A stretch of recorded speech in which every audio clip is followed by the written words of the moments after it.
welcome to English 4E. This is Term 1B, Class 10, and we are looking at assignments 17. We might get to 18 today, it depends. We're going to be talking about synonyms, antonyms, multiple meanings, shades of meanings, all that good stuff. All right, it is Wednesday, November 26, 2025, and this is Jillian Percy. All right, I'm going to skip over some of our usual stuff today and just dive right into our plan because we've got a long lesson today. We are doing great according to the lesson.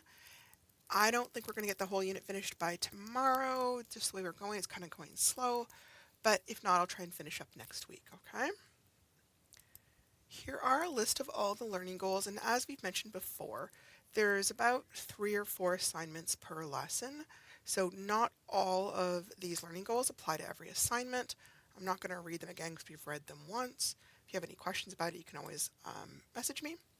So last class we finished key question 16, and today we're starting with 17. We should be on activity 6 in your unit. All right. Here it says, using a dictionary and a thesaurus. Access to a good dictionary and a thesaurus during this course will definitely improve the quality of your writing. A dictionary will give you the meanings of words you are not familiar with, whether they be nouns, verbs, adjectives, etc. A dictionary can also help you find the correct spelling or give you examples of the word in a sentence. By the way, we do have dictionaries and such here, so if you find you're in need of one, let me know. I can always send one up to you. Now, I don't know if you know what a thesaurus is, but a thesaurus will give you a listing of words with a similar meaning to any word that you're interested.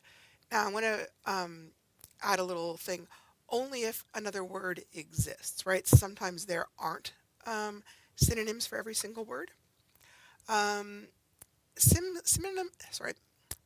want to be saying cinnamon here. Synonyms are not necessarily 100% the same, but they can be very similar. So like collect versus assemble versus gather. On the other hand, antonyms are words that have the opposite meanings. In a variety of workplaces, understanding synonyms and antonyms and being able to use them on occasion is important. Incidentally, they've used the word homonym here, and I disagree with their little statement there. I'm pretty sure I've changed that. So we're going to take that part out. Homophones are words that sound alike, but are spelled differently and have a different meaning. So when you're using them in speech, you don't really notice that they have different spellings. And the different spellings can be because they came from different languages. It can be because they used to have a different pronunciation and now we say them the same. There's all sorts of reasons for why they might have different spellings, okay? So when you're creating written pieces of your own, a thesaurus is useful to help you kind of sort those things out. It can also add variety and quality to your work. I know if I'm writing and it's late at night and I've been working on something for a while, my brain is not necessarily great at generating new and amazing words. So sometimes having a thesaurus in front of me that I can flip through for a few ideas really kind of helps things along. So this particular assignment is kind of a long one, and I'm going to kind of break it into little chunks. It covers a really broad range of subjects. Questions 1 and 2 are focusing on synonyms. Questions 3, 4, and 5 are focusing on antonyms. And then questions 6 and 7 are focusing on homonyms, okay? So for all of these questions, understanding how to look up words in a dictionary and in a thesaurus is useful, so we are going to talk about that. The success criteria. For this assignment, the amount of marks each question is worth is written next to the question. So it'll say, whatever the instructions are, and then there'll be like a little 2 in brackets. That means it's worth 2 marks. It's important that the word you're using is used correctly, both in its meaning and its part of speech. And you may be kind of thinking, what does she mean? So let's say I asked you to provide a synonym for the word sadness. If you answered cry, it would be wrong, right? They're related words, but they're not a synonym. Why?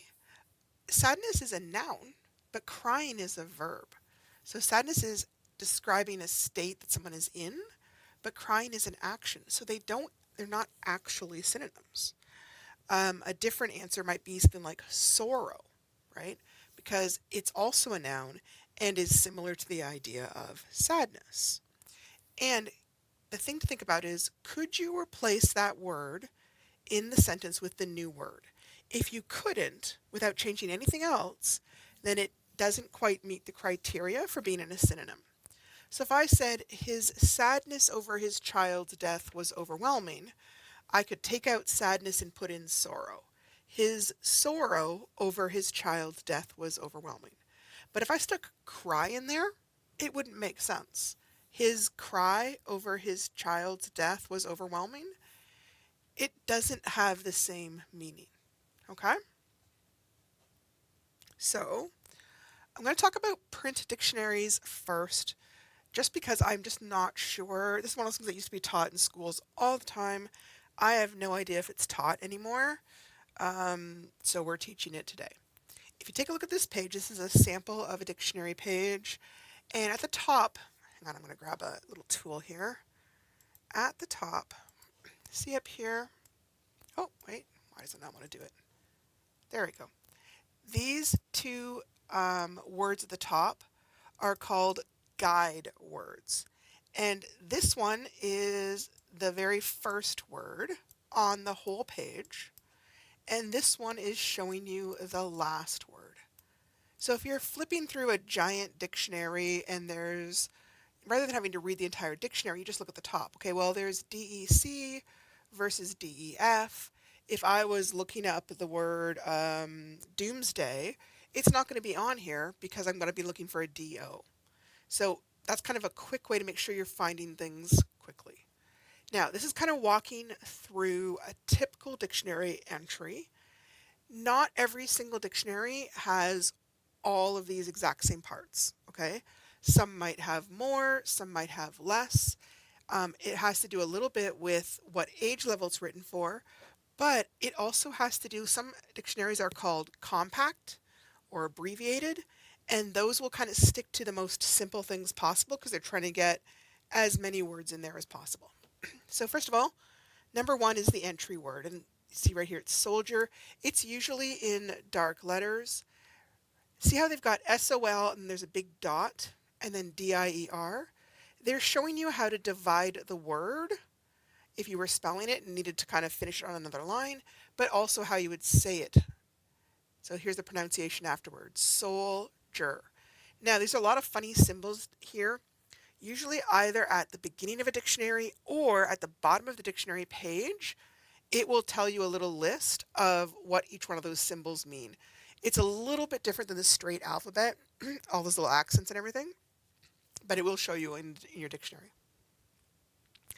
Then it's got parts of speech labels. The N stands for noun, the V stands for verb. So that tells you that soldier can be a noun, like a thing, or a person, I guess, technically, or it can be an action.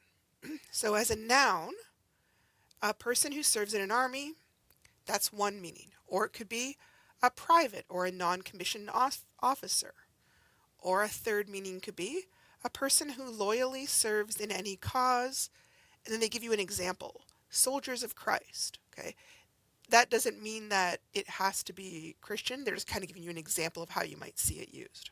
4, a trusted follower of an organized crime leader.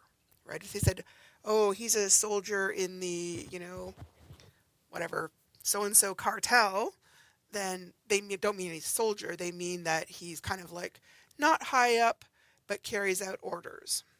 5, in colonies of certain ants or termites, an individual having a large head and powerful jaws adapted for defending the colony. Okay? Then they're giving you the verb to act or work as a soldier, informal, to make a show of working, or to shirk work. Huh. That sounds like the opposite. I haven't heard that one before. Then we've got soldier on, which is an idiom, right? So it's kind of a unique phrase that might not make sense if you just look at it word for word, but has developed its own meaning if you look at the phrase altogether. Carry on in spite of great difficulty. And then there's a little colon and it gives you an example. Her debilitating illness made her job more and more difficult, but she soldiered on. Now, etymology, this is where you might not see this in everyone. Here they're kind of talking to you about where it came from. This is the kind of thing that can be really helpful if you're, say, in a spelling contest or if you're doing some sort of history research. It's not really anything we kind of need for English, though. Now, that's if you're using a print version. If you're using an online version, if you hit online dictionary into your search engine, this is what came up on my screen. Now, the very first dictionary entry that comes up is dictionary.com. That is kind of a generic-y one. And I gotta be honest, I don't like using it. If you see right underneath it, though, it will list a few name brand dictionaries. Webster, Oxford, Cambridge, Collins will often show up. Those are all considered very reliable dictionary companies. It isn't just Joe Schmo who's making things up. These are people that have studied this kind of stuff for literally hundreds of years, okay? Now, the different online dictionaries may organize information in different ways. It isn't as standardized as it will be in a print dictionary. So here's an example from the Merriam-Webster dictionary. The word commodious. So first of all, they see this little line in blue said synonyms. I could click on that to go to synonyms if I wanted to. It gives me one definition, comfortable or conveniently spacious. One synonym is roomy. Then they give me an example, a commodious closet. And then they give me another one, says handy or serviceable. Now they've got the word archaic here. Archaic means it's not necessarily how we use the word currently. It's how the word used to get used quite a long time ago. And again, that might come up if you were reading a word for a history assignment, or maybe say if you're reading Shakespeare. But say the Collins dictionary, for some reason, gives you the example first, and then there's a big ad. Then you have to go under the ad to find the example. So if you just kind of read it out all at once, you might get a little bit confused as to like where's the definition. And then at the bottom, both of them have. Remember how we talked about prefixes and suffixes and base words versus words that have endings on them.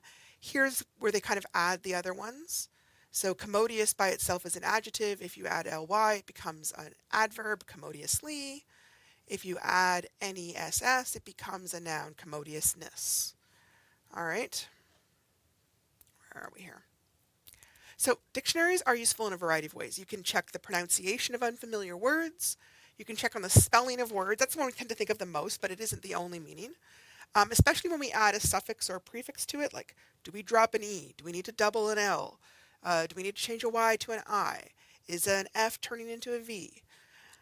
It can also explain what part of speech it is, including if it can be more than one part of speech. It can also help you explain the possible meanings of the word. It's funny because some simple words like run, for example, might have a really astonishing number of meanings because we tend to use it more than just somebody jogging down the street. It can also give you an example of the word in a sentence that can help you understand it in context. I find that's really helpful if it's a word that you've not really ever heard before. It can also help you understand the difference between two homophones, or to help you understand the difference between two homographs. Homographs we haven't talked about yet. We will talk about it shortly. Oh yeah, okay. So a homograph is where it's spelled the exact same way, but it's got different meanings. Sometimes they sound exactly the same, sometimes they don't. You have to pay attention to how it's used in the sentence to understand which meaning is being used. So here are some examples. The little brown bat flew into the cave. The baseball player threw the bat down. Now, we aren't talking about the same thing, right? The bat is like a little furry bird. Well, not bird, obviously.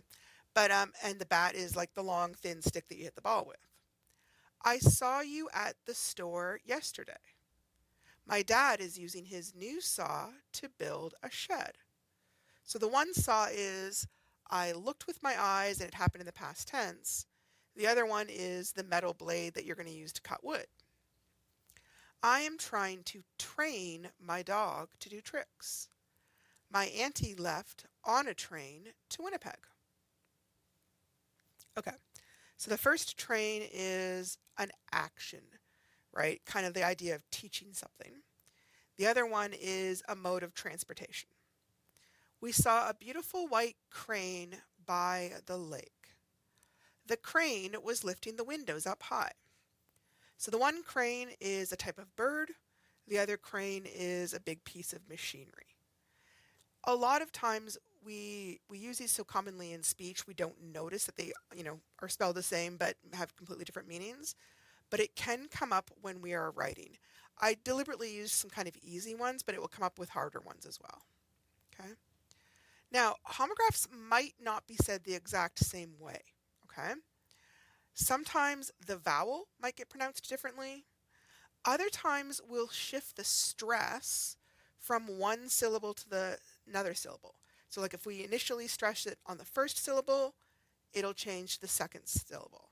I'm not sure if you know what I mean by stress. In English, if it's got more than one syllable is stressed and the other syllable is unstressed.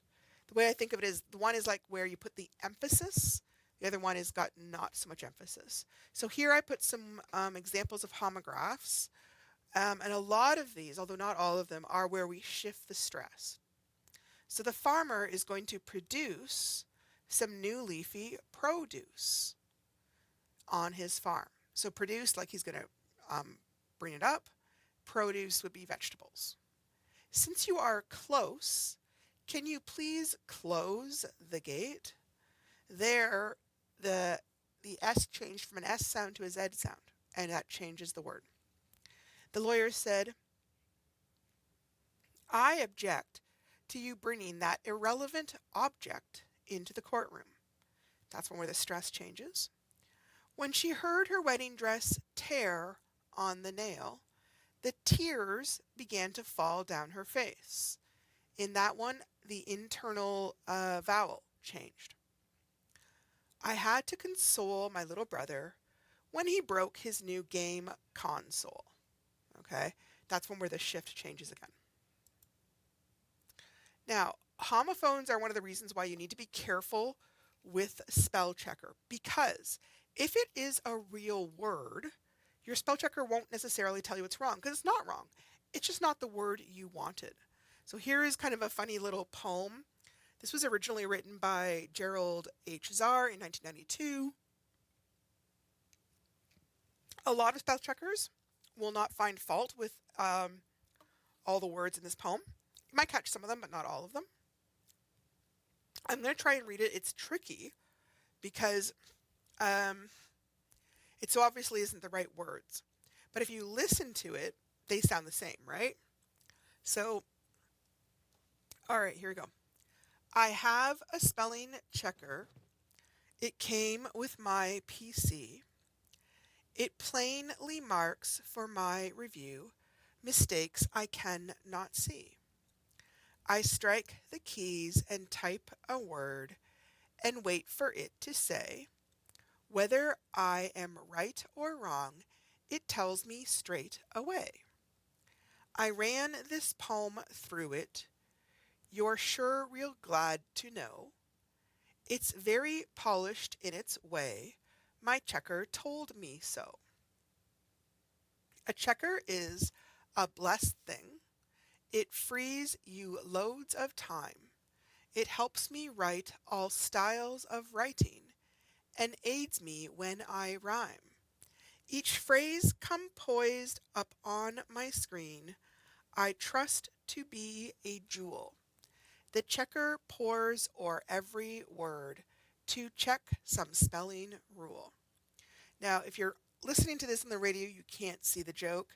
If you're on YouTube, you can see that the words I'm saying are not the words that it sounds like I'm saying, right? Because they're all homophones, basically. Okay, so moving on to a thesaurus. A thesaurus can help you find interesting and alternate words. Sometimes as we are writing and scrambling to finish a writing assignment, our mind can go blank. We have used the same word over and over, and we know we should change it, but we can't quite think of a new one to put in its place. This is a great time to pull out the thesaurus and give yourself some ideas. Let's say you're trying to describe a city scene. and you keep using the word buildings. It's not really bringing any specific picture to mind, and you can't keep using the word buildings in all your sentences. What does the thesaurus suggest? Oh, hang on a second. Oh, okay. I'm gonna come back to that. Something happened there. It's being jumped. I apologize. All right. A print thesaurus is set up a lot like a dictionary. It still has the guide words. Okay. It may not give you the definition. It's going to assume that you know the definition. Okay. So lady, synonym, woman, female. Another synonym, girlfriend, gal, woman. Another synonym, gentlewoman, dame, noblewoman. Lag. Synonym like delay, dawdle, loiter, procrastinate. Antonyms are hasten or hurry. This is a different one. This one is a little more detailed, and it does give you some information about things, okay? Some of them have synonyms and antonyms together.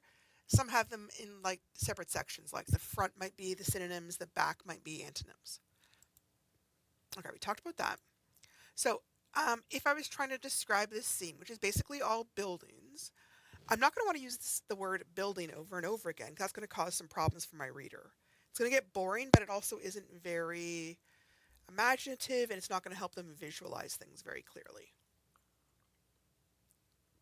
So I looked up the thesaurus in the online thesaurus, and here are some of the synonyms that came up. I'm going to kind of show you because it looks like a page is missing here. Okay, thesaurus. Okay, I'm wanting to be very specific. My apologies. Okay, so I'm just going to write the word building here so you can kind of see what's coming up. Okay, now here it's telling you there's two different meanings. There's the definition of building as in a like a structure, and it shows you the definition. Something built as a dwelling, shelter, or a place for human activity. Now this one has a little relevance key, and the darker color it is, like the dark orange are the ones that are most similar, the medium orange are close to, and then the light orange are not really as close to.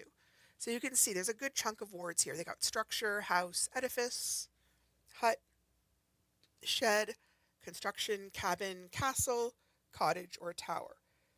Now, if I switched meanings to constructing, like I'm building something, the verb, then it gives you a whole bunch of different types of synonyms. So that's why knowing the parts of speech can be kind of important. Right now I've got things like constructing, creating, assembling, erecting, making, designing, producing, rearing, establishing, piecing, manufacturing, fabricating, rebuilding, and there's a whole bunch more.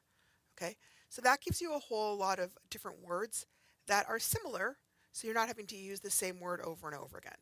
And even though I've heard of a lot of these words, not all of them, I'm not sure I would think of them as I'm writing. I don't know the word confecting. I've never heard that word before, right? A lot of the other ones I think I probably do know. But again, I wouldn't have thought of them. So it's important to have that.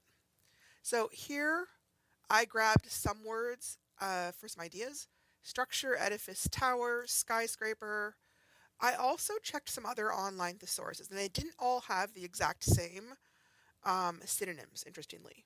So I also found monument, high-rise, monolith, architecture, design, development, creation, complex, or facility. Okay, as we kind of talked about, if a word has multiple meanings, be sure to use a synonym for the right meaning. Now, the one we were looking at before, it changed from a noun to a verb. But in this one, there is 1, 2, 3, 4, 5, 6, 7, 8, 9.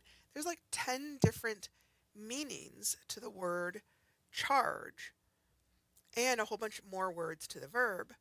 So I got to make sure that I have a good idea of what meaning I want in my head so I don't get things mixed up by choosing a synonym that means something different.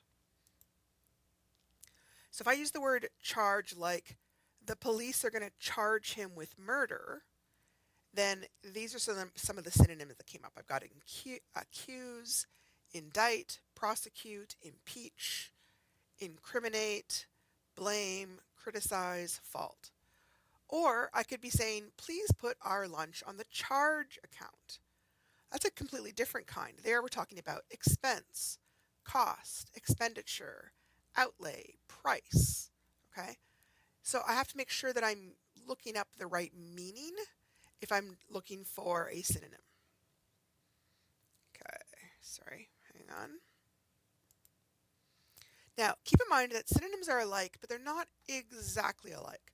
So you can't always just pop every single synonym in willy-nilly without thinking about it. Even when we were looking at this, like hut and castle are similar, but they're definitely not complete synonyms, right? Mansion versus skyscraper versus shanty. Those are all types of buildings, but if you're picturing those in your head, a shanty, I picture like a old wooden shed that somebody scraped together in the old times, completely different than a mansion, which is a huge, beautiful house with lots of rooms, which is also different than a castle with like turrets and a moat, or a skyscraper. So you have to be cautious, or especially if it's not one you're familiar with, okay? Hang on. All right. We're going to talk about shades of meaning in the same thing.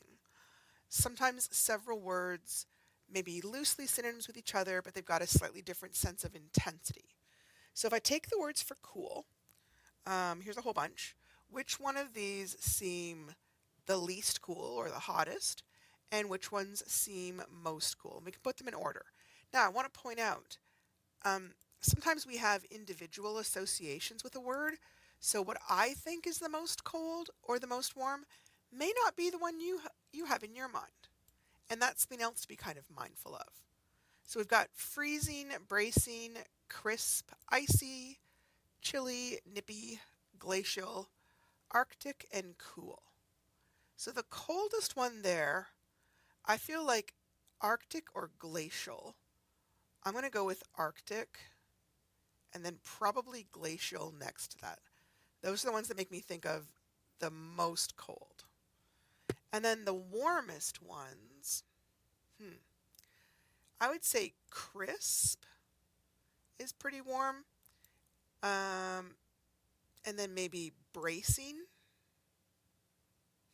Or maybe, no, I would say chilly maybe comes before that. Bracing. No, bracing somehow is a harder word than I keep wanting to say it's light, but it's not light to me. Nippy.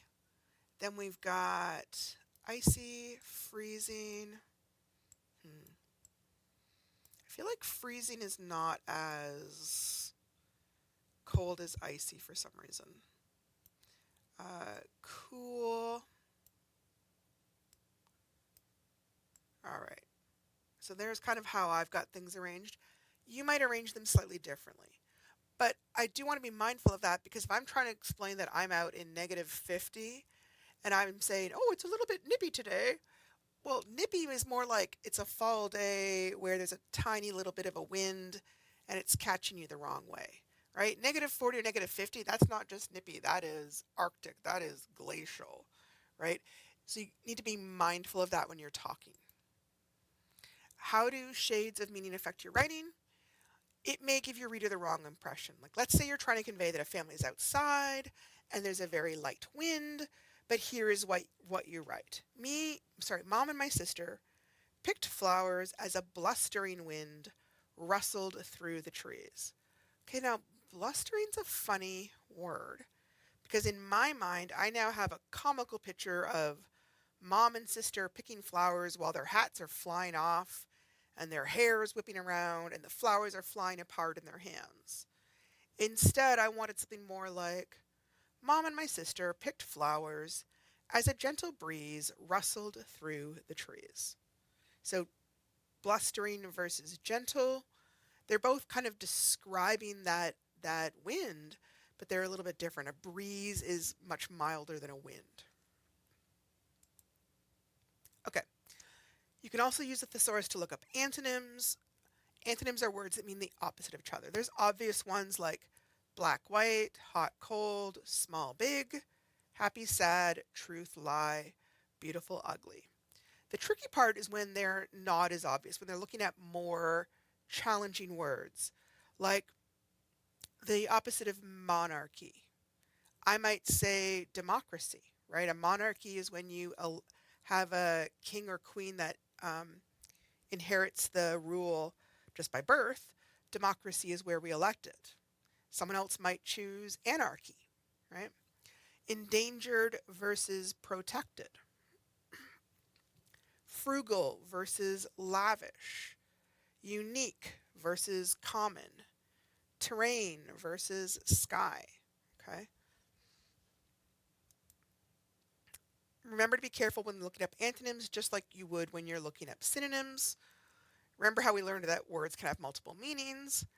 When you're looking up an antonym, you also have to be careful that you're finding one that is the opposite of the meaning that you are wanting, right? If a word has 10 different meanings, not all the antonyms are going to make sense in every sentence, okay?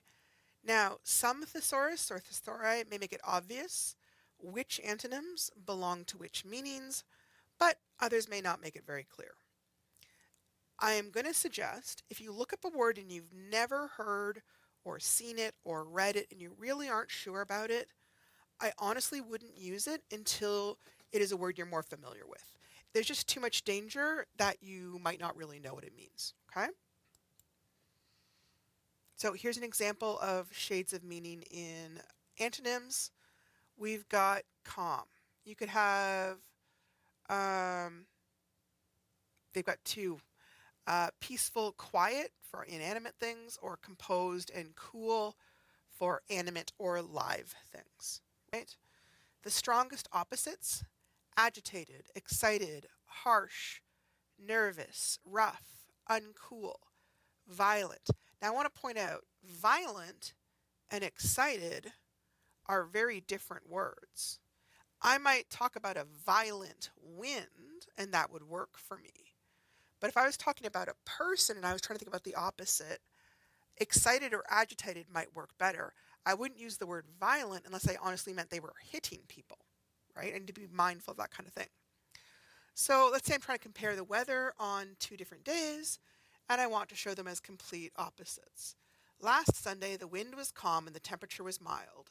But today is freezing and the wind is, who knows? I can't use things like passionate, but I could use turbulent or stormy or fierce, okay? So you have to be mindful of that kind of stuff. All right, I'm going to kind of show you a quick little, if it works out. Synonyms and antonyms quiz. 30 Okay. questions. And I'm going to pause it for 5 a second. seconds to answer. So this is just a quick little quiz on some different synonyms and antonyms. Give it a shot and see if you can kind of get the answer before she gives it to you, okay? Good luck. Initial, first, final, early.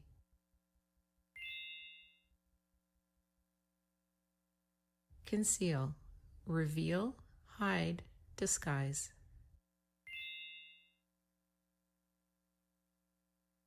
Entail, remove, flatten, involve. Accumulate, gather, spend, disperse.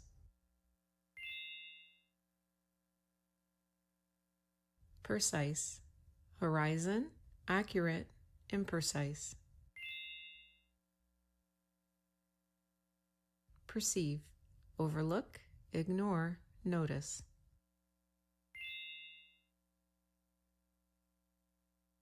Elaborate, simple, detailed, basic. Absence, lack, presence, scarcity.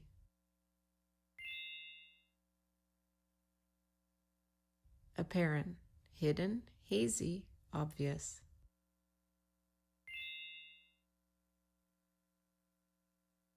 adverse, favorable, unfavorable, negative.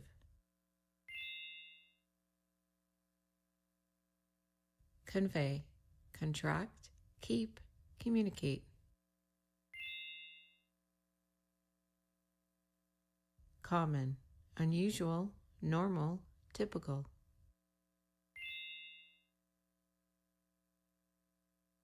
Durable, fragile, drained, strong.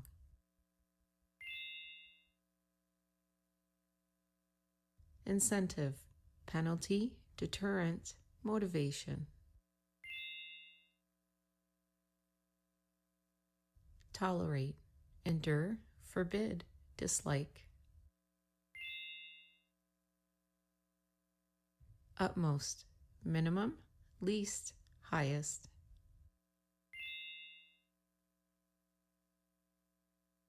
Hostile, aggressive, friendly, unkind.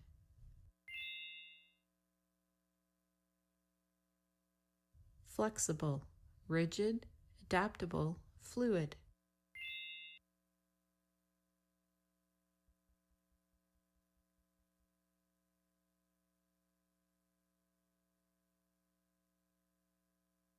Sorry. We're going to start key question number 17 now, using a thesaurus. Add two synonyms for each of the following words. First, last, proceed. So for example, if they give me the word big, I might choose gigantic or enormous. If they give me the word small, I might choose teeny tiny or minute. For these kinds of things, there isn't only one right answer, but you do want to make sure it makes sense, okay? Number 2, give a synonym for each of the following words, and then use each synonym in a sentence. An example has been completed for you. If the word was said, a synonym might be claimed, and I might put it in a sentence saying, I claimed that I had received the check for $50 in the mail. Now, every now and again, I've had people get mixed up. Hang on a second. And they go back and use the original word rather than the synonym. So don't use the original word. You want to use the synonym. So for the word truthful, what's a synonym? Then use that synonym in a sentence. For the word fix, what's a synonym? And use that word in a sentence. Now, if one of those words has more than one meaning, it does not matter to me which meaning you use, okay, as long as your sentence makes sense. Number 3, use antonyms of the bold-faced words below to complete these sentences. An example has been completed for you. We started the season as champions, but finished out of the playoffs. So they had this one underlined, and I apologize. I realize now the bold, it didn't come over for some reason. We quickly boarded the plane. How could you finish the sentence and change the word? The story had a sad beginning. We must succeed in finishing our assignment. Number 4, write sentences using the following pair of antonyms. The example they give us is hot, cold. I couldn't believe how hot it was outside. My office at work was so cold due to the air conditioning being so high. That's our example. They want you to use smile and frown, or fast and slow. Number 5, rewrite the following lines using antonyms to give the opposite meaning. The first sentence has already been done for you as an example. So example 1, I was satisfied with my pay. It was the most my employer would give me. With it, I can buy almost anything I want. Now they took the first sentence and wrote, I was dissatisfied with my pay. So they only changed one word. Occasionally I have people try and rewrite the entire sentence. We don't want that. Think about what is one word you could change, and if you turn it into its opposite, the whole meaning of the sentence change. Okay? Number 6, give a homophone for each of the following words. An example has been completed for you. So here they did sew, like you're sewing with a needle and thread, versus so, like you're connecting two sentences. Bear, where, higher, write, your, missed, plain, or him. You could look these up in a dictionary and you might be able to get some ideas there. Number 7, use homophones in a sentence. Use each of the following homophone pairs in a sentence. Week, W-E-A-K, and week, W-E-E-K. Sunday, S-U-N-D-A-E, and Sunday, S-U-N-D-A-Y. So you have to write one sentence that has these two words in it, and one sentence that has these two words in it, okay? All right, so we're going to move on. I think we've got enough time. Talk about assignment 18. Assignment 18 is all about adding commas. They've given you an example of the page. I'm not going to read the whole thing. They want you to take a red pen or a highlighter and add the commas where necessary to the paragraph.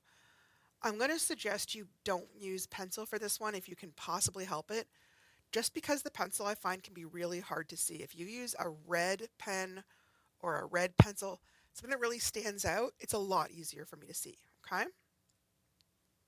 I'm going to say that although not every single sentence has a comma that needs to be added, most of them do, okay?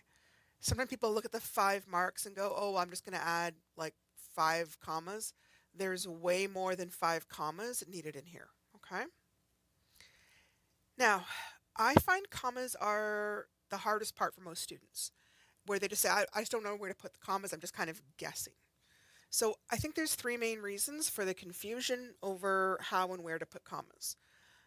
I don't think grammar's been taught much recently. At least I know when I was teaching recently, it seemed to have kind of fallen out of fashion because it's a bit boring, which I get, right? But then people just don't know how to use the commas.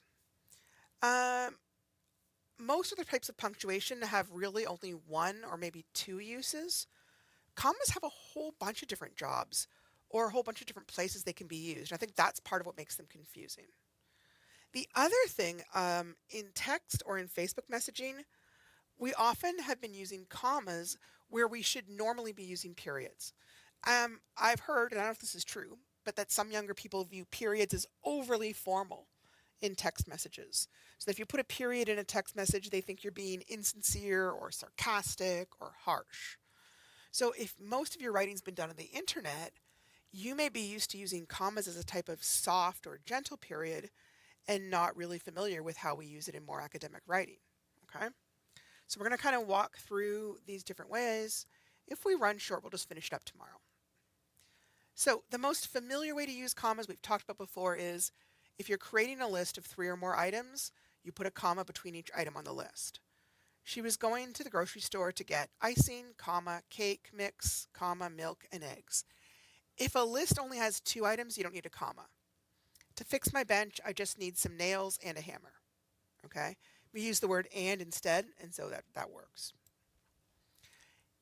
Now, we've talked about this. If you're creating a compound sentence and you're joining 2 independent clauses, you put a comma at the end of the first clause right before the coordinating conjunction. He wanted to come to school, comma, but he was feeling too sick to get out of the bed. Okay? We don't use this if the conjunction is only joining words or phrases, at least not normally. Here's one that's not as common, but we do use it. When you're adding a non-essential clause to a sentence, sometimes we want to add extra information, explaining a little bit more about the subject of a sentence. It's the kind of stuff where we might put it in brackets, but if you didn't want to put it in brackets, what we often use instead of the brackets is a comma before the extra info and a comma after the extra info, okay? So if I said my husband, comma, who just works down the street, comma, is coming to pick me up in a few minutes. Now, if I was talking to a friend and I'm just adding that extra information, it makes sense. But technically, I could wipe out the part about where he's working and it doesn't change the sentence at all. Same thing like I picked the coat up at Johnson's Outerwear, comma, the red building behind the police station, comma, since it was on sale. Now, Sometimes we're adding extra information that's important and that you can't get rid of, in which case you don't add the commas. The movie that we saw last night was horrible. If I just said the movie was horrible, it's not really clear what I'm talking about because that could be any of thousands of movies. The house which they just bought was very expensive. Same thing, there's a million houses. Which one? The one that they just bought. So there's no commas there because we need that information. It's not extra, it's what we consider essential. All right. Same kind of thing. There's a special kind of noun called a non-essential appositive where we are renaming another noun. Paul, our janitor, has just arrived. So our janitor is still kind of basically extra information. So we put a comma before it and a comma after it. Okay. Same thing though too, if it's essential, we don't use the commas to set off the phrase.